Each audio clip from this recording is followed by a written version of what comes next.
Welcome to the Northeast Kingdom Voice. I'm your host, Scott Wheeler. Today's guest is local photographer Rick Desrochers. Welcome to the show. Thank you. So did I pronounce your name right? Everybody pronounces it a little bit different. It's Desrochers. Right. But everybody pronounces it a little bit different. Right. Yeah. You know, I have a friend in Canada, and he comes down and he loves to have me say French names.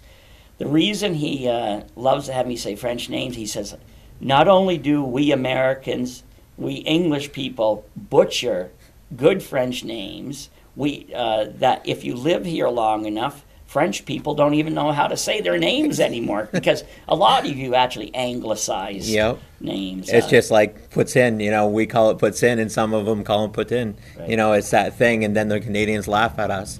So, yeah. It's like, for example, I have Dubois relatives. I'm not sure if I'm pronouncing that even right, but when they came across generations ago, they changed their names to Woods, because Dubois means the woods. Yeah. So there's our French-English translation time.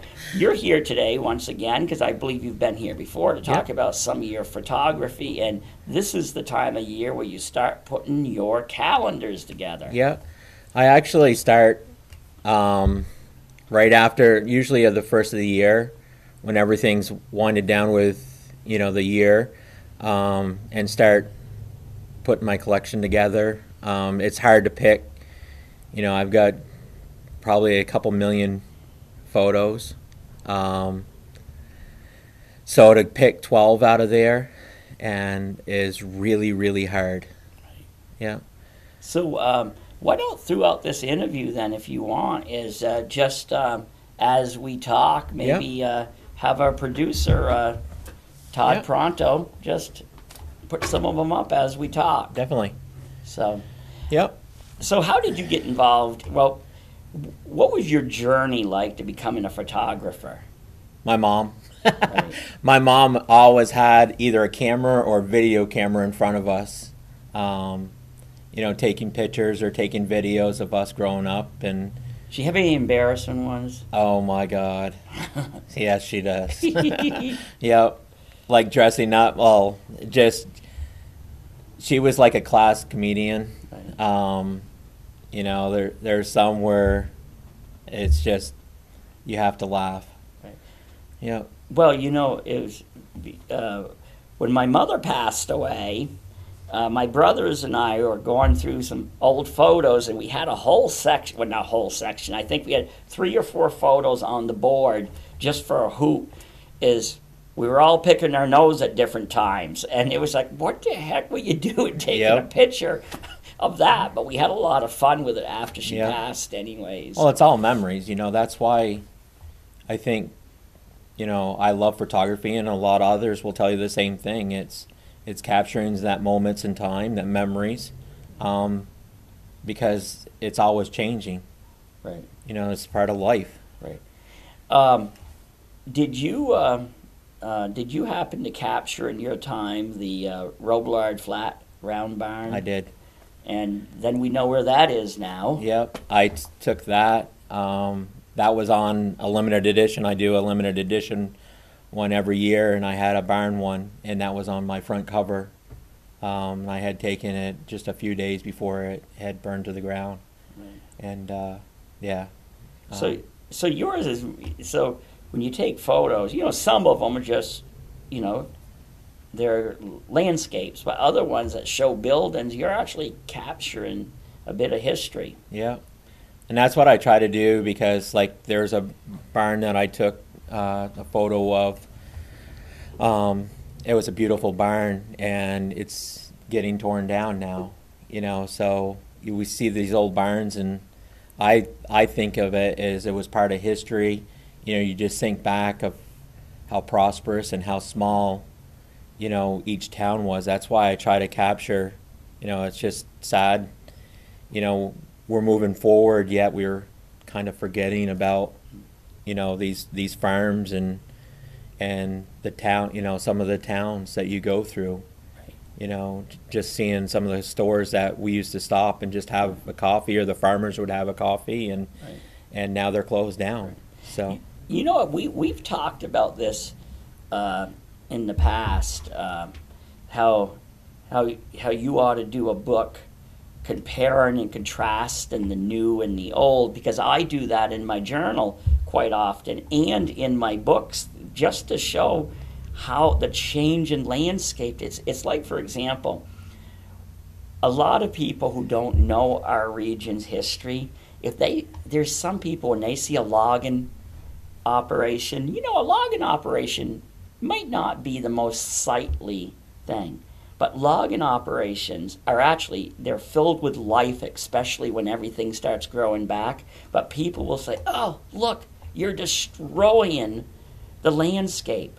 Wait a minute here. Let's look at these old photos. And you see clear cut. Like I've thousands of acres. just totally clear cut. Right, and because, yeah, you've probably seen some of my pictures, and I believe your mother probably, I think she has old photos. Yeah. And you see what it used to look like back 100+ years ago. Even I, at 53, I can remember areas that are, it's like, for example, do you have any fields of your youth that you still refer to as a field, but now they have, at my parents' house, when I was growing up, there's a field. My brothers and I still refer to it as the back field. And if you were to go up there, you'd say, Where? It has pine Yep. trees that big around. Yep. It is funny because it just kind of shrinks down, you know, because the trees, you know, will lose its leaves and replant itself, and then you have more growth, and it's a cycle. It's a cycle of life. Right. No, I really think that you ought to consider doing, you know, between having my photos, which I've offered you up, Yeah. and your photos. People love to see the change, just how, because I think sometimes we get caught in a rut of thinking a certain, you know, like for example, one of our favorite topics is Newport. Everybody says they want it to go back to the way it was yesterday, and I'll say, well, what yesterday? Because Newport's Main Street, it's always been a work in progress. It's always been just ebbs and tides and evolutions. And so what are you talking about? That's why, you know, when I talk about Newport, we can think about the past, but we have to move on to the future. I mean, you know, technology has played a huge part. You know, Amazon's played a huge part, but there's ways of being unique. Be your own city. Don't try to be what we were in the past, because the past didn't work right now. Right. But on the other hand is, because I agree with it, even though I write history, I think it's all right to embrace the past, but let's embrace the real past, not that mythical, beautiful, you know, like that quaint, mythical place of Newport, because Newport has always been this great community by the lake, but it has never been that mythical never land. We were hard working, sometimes hard fighting. We had bars and hotels. We had the railroad. We had box, and Newport actually has so much, a wealth of history. I don't think you have to build upon it, but I think we ought to embrace our past and not look at the past and create a past that you might like. I say to this day that Newport and the area is like a big puzzle, that we've got pieces spread all over the place, and when we start putting it together, you know, a lot of other communities are scared because we have so much potential, yet we push it to the side. Right. No, that's true, because, you know, Derby is now the retail center, but on the other hand, Newport has the lake. Newport has so much potential, but then you bring in Coventry with their natural amphitheaters. Now, I'm not recommending that we have another fish festival. I think that was a little bit too big, but Yeah. you know, like 5,000 Yeah. people events. Well, look at Wednesdays on the waterfront. Right. I mean, look at how many people come to that, and that was just started 2 years ago. Yeah, I mean, and it just keeps on growing, and you know the organizers are doing a wonderful thing, and the community comes together. It's so cool to see something like that. You know, when people go, wow, we haven't seen this many people, you know, in a long time. You know, it's just like the other day, we've got to make it exciting and fun. You know, we had the fall festival, and for the chili festival, I haven't seen that many people in a long time. I was like shocked, really shocked. Do you capture those in film too? Not all the time. Mine's more landscape. I do once in a while. I captured one in Stowe the other day. It was pretty neat. I was going by and these people the sun was getting ready to set and it lit up the church down there and some people were looking at it. It was such a cool shot. You know, I look for something different. Because I'm not a photographer. I know in this day and age, everybody who owns a camera, you know, they put a sign up that they're a photographer, and that's what it seems to be at least. But I'm a person who takes a lot of photos, and if I get a good one, it's dumb luck.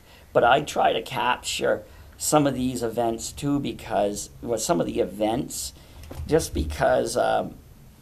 I like people too. I like seeing the people going about how they're dressed. It's like you take the 1920s, 30s, and 40s. Everybody was dressed in suits. Yeah, even poor people were. Yep. It was the time. Yeah. And you might see people with suit coats on fishing. My grandparents talked about it all the time.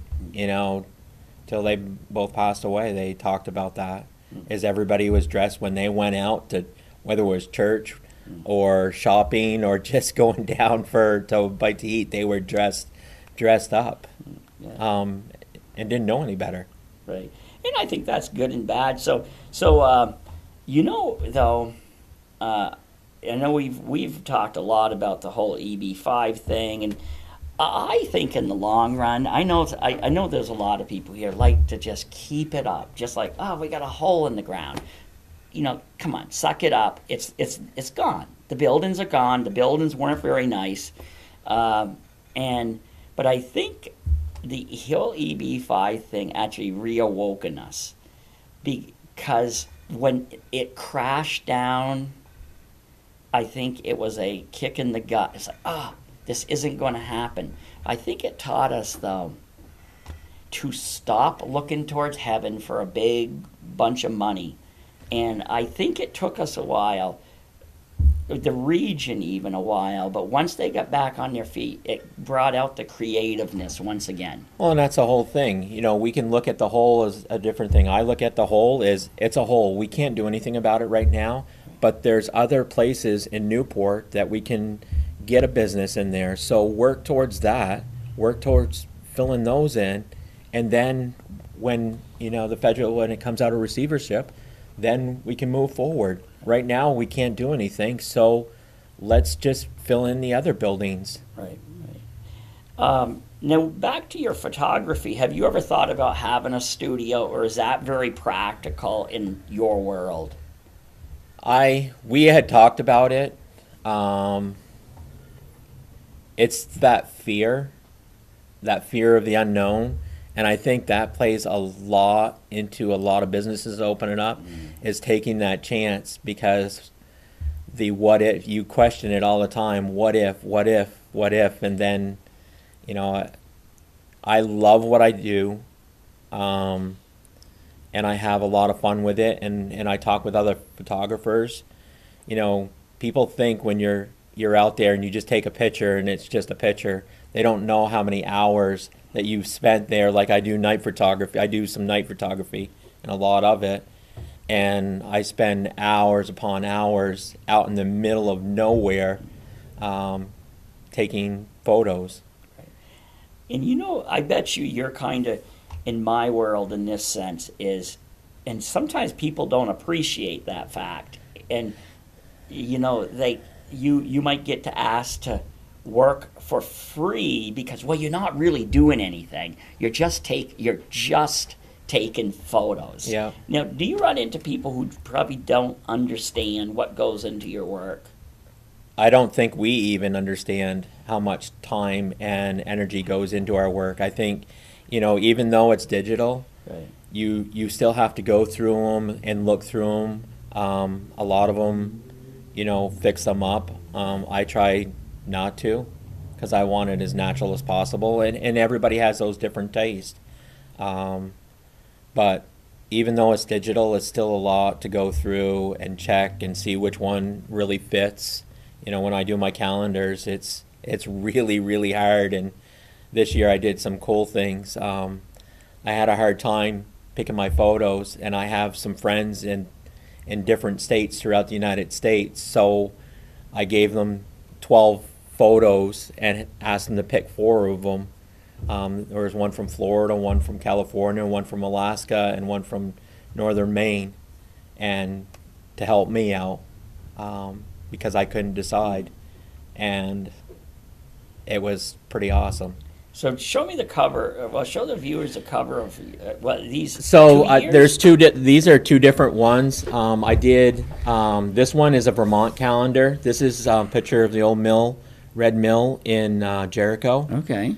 And then this one is pretty funny because this one is my aunt and uncles, and my aunt's they live up on Route 58. It's the Red Barn on 58, LeBlanc Farm. Okay. And I've taken some really awesome pictures, but she's always wanted me to, why can't you put one in? And well, it didn't fit that year because I already had some others I wanted to put in, and this year, this one just said a lot. So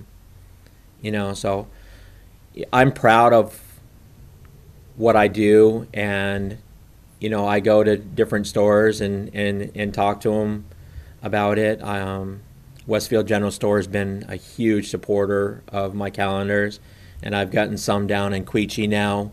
The movie theater, Newport Movie Theater, sold quite a bit of my calendars last year.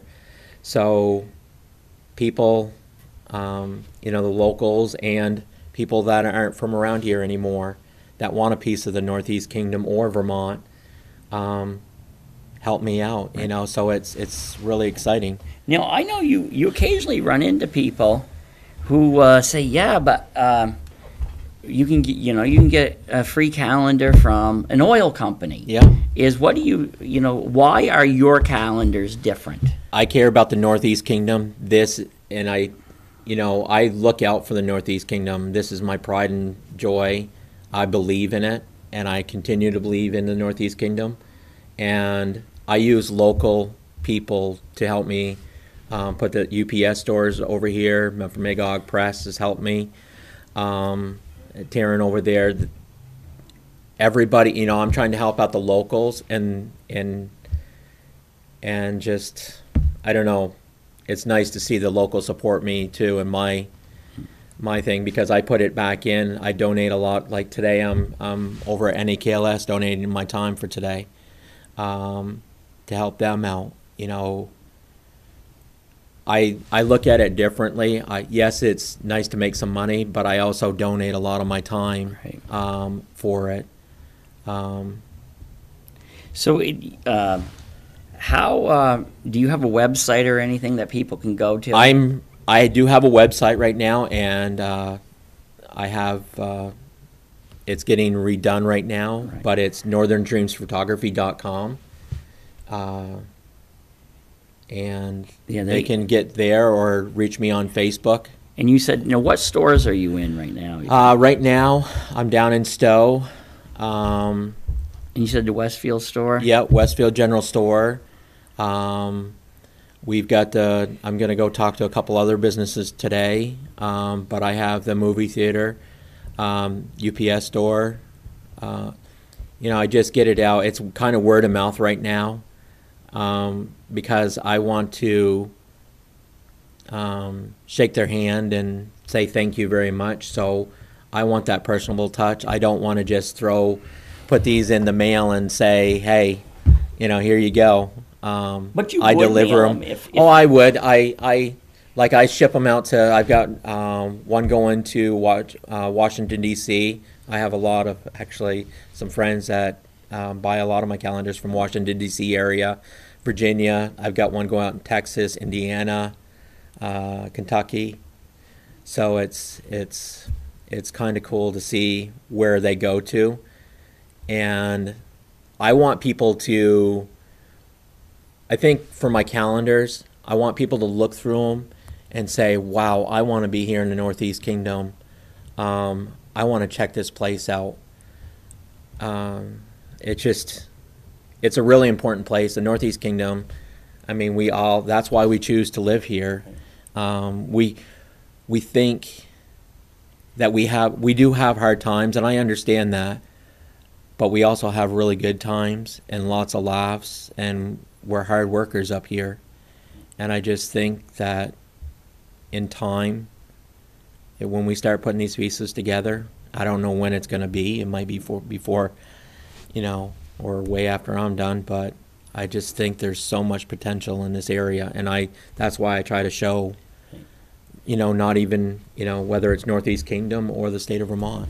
The one thing I think we're missing here, but you might be able to tell me I'm wrong, but when I go to Bar Harbor or other real tourist areas, because I know we have a different form of tourism here than, say, Bar Harbor, which is just an onslaught of people.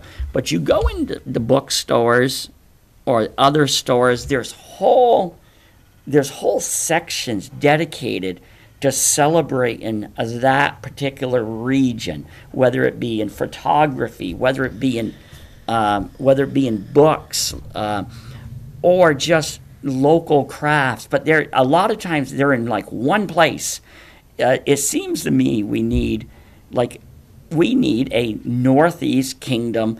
I'm not sure what they call them, where a group of businesses get together, like with my work as a writer, my books could be in it, and I would have my section, you'd have your section, and it would be kind of like what I believe the art center is, but more focused on just Northeast Kingdom crafts or works of art like yours or my writing. It's really cool because I've gotten to travel a lot, and you're so right on that. You go to Mackinac Island, Michigan. You go to Savannah, Georgia. All these celebrate that area. When you see Newport, the real book that you see are the ones that you've written or Emily Nelson. I have to give that woman high fives, even though she's been passed away. Newport hasn't had much written on it as in book form since Emily Nelson's 2-part series, and it's kind of like the Bible of the Newport up until the 1960s. Yep. And people forget how big the Northeast Kingdom is too. Right. At the same time, we talk about Newport, and we also have St. Jay. Right. We have Lindenville, Burke, Island Pond. Look at what's going on in Island Pond. Pond. Friday Night Lights. I mean, it's happening up there. So, but we're starting to see it here.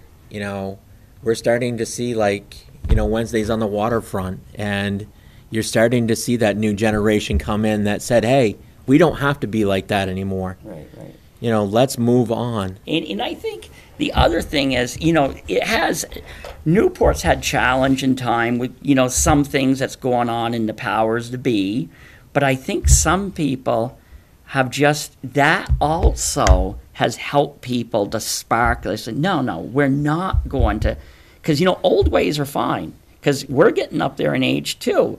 But seeing some of these younger people starting to kick the door down and saying, no, I love seeing that. I know some people, and I believe some people in leadership actually hate seeing this change that's occurring. And I think they're just like opening, I know that sounds crazy, but I'm going to bring up, you said about brick and mortar. People are scared of change. Right. And I think that fear of the unknown But at the same time, you know, it's that catch-22, the fear of the unknown, and I'm saying it right now. But if we don't take chances, it's not going to be, you know, I want these, I want to sell a ton of these. Yes, I don't sell a whole lot of them, but I want to. You know, it's that catch-22. I want people to come here, and then people are going to go, well, we don't want too many people here. You know, we talk about it all the time. How many people do you want, you know, we never are happy. Yeah. Well, you know what? I tell people I can say some things. I was born and raised here, and people don't get so offended with me. But sometimes I think the water supply in the region, I think there ought to be a huge dump truck load of Prozac in it, because there's just too many people that just, you know, living here sometimes can beat you down. You know, if you only look at the negative. But there's some people, they get up every morning just to look at the negative. I've been accused of having rose-colored glasses. You know, probably I do, but I've never gotten anywhere by being boo-hoo, look at me. Well, I've written about it a lot. You know, we've got the Scott's Farm that I continue to talk about that could be a destination, and really that's what we need. You know, why do people want to come to Newport? It's, you know, it's not only Jay Peak or the lake. You know, what else do we have here? Yeah. You know, why else? And that's why I say we could make it into something really, really special for continuing generations. Right. And I don't even think, and you will agree, this isn't just even about Newport, because Newport in itself cannot just sustain tourism, as in you need the other communities. Like, you take a look at Irisburg. You know, that's a quintessential Vermont land. You know, that's like one of the places I tell people, just take a drive through it. Or Lake Willoughby. And it's all, you know, wrap everything. Because I'm going to tell you, the one thing I do see, and I'll say this, is sometimes among leaders of different towns, not all of them, sometimes their role is to kind of look out for their community, but they need to work together, because not one community can do it alone. And I see sometimes there's these little fiefdoms that arise that I think it's far better that if we all work together. When I was out in Michigan, I was running a resort out there, and that's one thing that I pushed hard for, is having different businesses. If you don't have something, right, send them to another one and tell them, hey, we just sent you over here just to get the ball, so that people are saying, wow, this was pretty cool. I'm going to come back in there, because they didn't have that at that time to get, but I'm going to go back there and check that out, because that was pretty cool. Right. Now, we only have a couple minutes left, but the Hotel Vermont in Burlington, I was asked to be their guest speaker, and I was like, wow. I actually sat in on their in-service. I spoke at an in-service, and I thought, what a great idea is every year they hold an in-service for their new employees, but they want their staff educated about different areas of Vermont where their guests might be day tripping to. And they don't want this sugar-coated stuff. They want, so I went down there and I spoke about the Northeast Kingdom, and I didn't make it sound like this quintessential world. It was the good, the bad, the things that, the things everybody knows about, like Lake Willoughby. But then I talked about some of the others. Like, I have what I call my redneck tour, where real people want to often see. And then they will even do that around Burlington. Like, they have 2 restaurants of their own, but they also want people to feel comfortable going out to other restaurants. So they will send out teams to go visit other eateries and such, with nobody knowing who they are. Well, and just see, is this a good place for us to send them to? That's exactly what I did out in Michigan. When I was out in Michigan, that's exactly how all my employees, right, I'd have them go out kayaking to learn about the area, so that when a customer came, we had the correct answers to tell or, you know, plan a trip. You know, that's what I loved about it, you know. So, yeah. No, and, you know, because I don't think for the most part, you know, there's competition within business. That's just part of it. But I don't think, but I think you can still, you can compete against each other, but you can also support each other. Well, it's just like we have a new, you know, it's just with Buzzy Roy, you know, closing down, you know, and but we have one closed down, and then we have Goobs, the barbecue that just opened up, you know, so there's one place closes down, let's fill that in. What else do we need? Right, you know, right. so, yeah. Okay, again, how can people check out your your photography and your calendars if they want to buy them? They can get a hold of me on Facebook, just Rick Desrochers, or they can give me a call. And your number is? 802-673-2435. Or I've got some area businesses, like I said, I'm going to be talking to, and we'll put out more information. And the name of your company is Northern Dreams Photography. Right.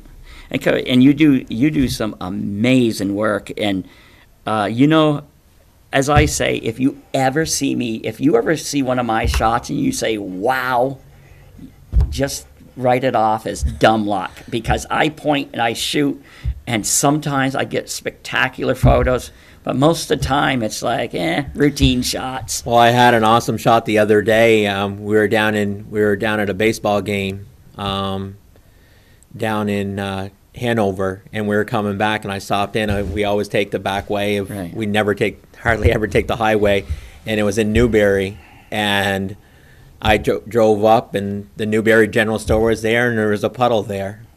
And Trish goes, "What are you doing getting out in the middle of the road?" And I'm like, "I'm taking a picture of this." And what it created was absolutely amazing and stunning at the same time. Okay, well, thank you for coming on, and thank you for your role at recording because you do record the history of the Northeast Kingdom and beyond. Yeah. Well, thank you very much. All right. Thank you. Thank you. And thank you to the viewers for tuning in to another segment of the Northeast Kingdom Voice.